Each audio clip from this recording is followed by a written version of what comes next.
Polity का एक प्रश्न देख लेते हैं जो आईएएस 2025 की परीक्षा में पूछा गया था, प्रारंभिक परीक्षा में। क्या है क्वेश्चन? भारतीय राज्य व्यवस्था के संदर्भ में निम्नलिखित तथ्यों पर विचार कीजिए। पहला है, किसी राज्य का राज्यपाल अपने पद की शक्तियों और दायित्वों के प्रयोग और निष्पादन के लिए किसी न्यायालय के प्रति उत्तरदायी नहीं है। दूसरा कथन है, राज्यपाल के विरुद्ध उसकी पदावधि के दौरान कोई दंडिक कार्यवाही संस्थित संस्थित का मतलब शुरू शुरू नहीं की जाएगी या जारी नहीं रखी जाएगी।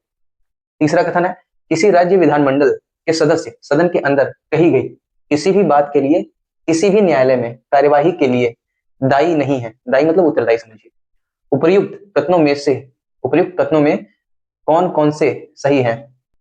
ए केवल एक और दो, बी केवल दो और तीन, सी केवल एक और तीन, डी एक दो और तीन। इसका सही उत्तर है डी, एक दो और तीन, तीनों कथन सत्य है कि किसी राज्य का राज्यपाल अपने पद की शक्तियों और दायित्वों के प्रयोग और निष्पादन के लिए किसी भी न्यायालय में आजीवन जीवन भर उत्तरदायी नहीं होगा। ये बात सत्य है। राष्ट्रपति के लिए भी ये बात लागू होती है। तो पहला सही हो गया।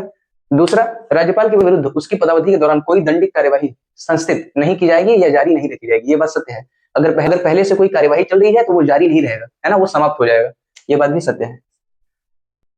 भारतीय संविधान के अनुच्छेद 105 में है कि संसद के कार्यवाही के दौरान सदन में कहे गए किसी भी बात के लिए किसी भी सदस्य को किसी भी न्यायालय में उत्तरदायी नहीं ठहराया जा सकता। ये बात राज्य विधानमंडल के संदर्भ में भी लागू होता है। इसीलिए तो ये तीनों सत्य हो गया।